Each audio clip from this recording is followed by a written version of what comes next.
మొత్తం రిపోర్ట్ రాని డిస్కషన్ ఇప్పుడే కదా అన్ని బయటపడుతుంది.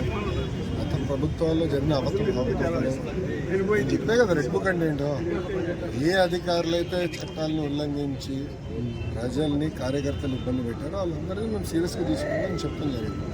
దాంట్లో భాగంగా ఏంటంటే ఒక్కొక్కరు ఇప్పుడు బయటకు వస్తున్నారు, మాట్లాడే స్వేచ్ఛ వచ్చింది. ఆంధ్ర రాష్ట్రం మీడియా మిత్రులు కూడా స్వేచ్ఛ వచ్చింది, ప్రజాప్రతినిధులు స్వేచ్ఛ వచ్చింది, పులివెందుల ఎమ్మెల్యే కూడా స్వేచ్ఛ ఉంది. రోజు వెళ్ళి వెళ్ళిపోతున్నారు. ఆయన పులివెందుల ఎమ్మెల్యేనే కదా, ఆయన కూడా స్వేచ్ఛ ఉంది కదా. ఆయన ఎక్కడ తిరగచ్చు, ఆయన తిరగచ్చు. ఆయన ఇప్పుడు ఆయన గేట్కి తాడులు కట్టేది ఇవన్నీ లేదు కదా, ఆయన కూడా తిరిగే స్వేచ్ఛ వచ్చింది. అట్లా వెళ్తంటే వెళ్ళండి.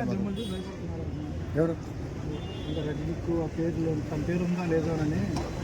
అంటే ఎవరైతే చట్టాలు ఉల్లంఘించారో వాళ్ళ పేర్లు ఉంటాయి. సో చట్టాలను వాళ్ళు ఉల్లంఘించాలని భావిస్తే వాళ్ళ పేరు ఉన్నట్టు. సింపుల్, సెల్ఫ్ ఇన్వెస్టిగేషన్ వాళ్ళు ఠాగూర్ సినిమాలు విన్నారు. వాళ్ళ సమస్య చేసుకోవాలి. అది ఏం జరిగింది ఏంటి ఎందుకు సీరియస్గా తీసుకోండి. ఇది వదిలిపెడతాం. నిర్మాణ రంగం వృద్ధి పెరిగిందండి. గవర్నమెంట్ వచ్చింది, మన ఎక్కువ భవన నిర్మాణ కార్మికులు. అవును మీరు మనం చూస్తే ఆగస్టు 15 నాడు కూడా నేను మాట్లాడాను. ఇసుక విధానం కూడా ఇంకా మెరుగుపరచాల్సిన అవసరం ఉంది. పర్ఫెక్ట్ అని నేను కూడా అన్నట్లు.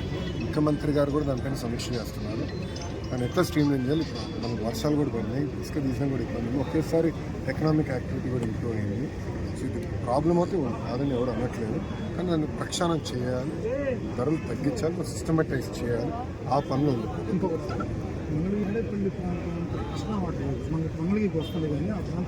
అవును అట్లాగా 100%. ఇప్పుడు మీరు చూస్తే ఇప్పుడు భూగర్భ డ్రైనేజ్, తాగునీరు, పవరు, గ్యాస్ ఇవన్నీ మేము కార్యక్రమం పెట్టుకున్నాం. దానికి ప్రధానంగా ఏంటంటే ఇప్పుడు నారాయణ గారు చేస్తున్నారు.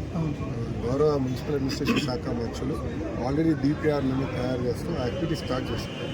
ప్రభుత్వం ఏర్పడి 100 రోజులు వదిలేస్తుంది.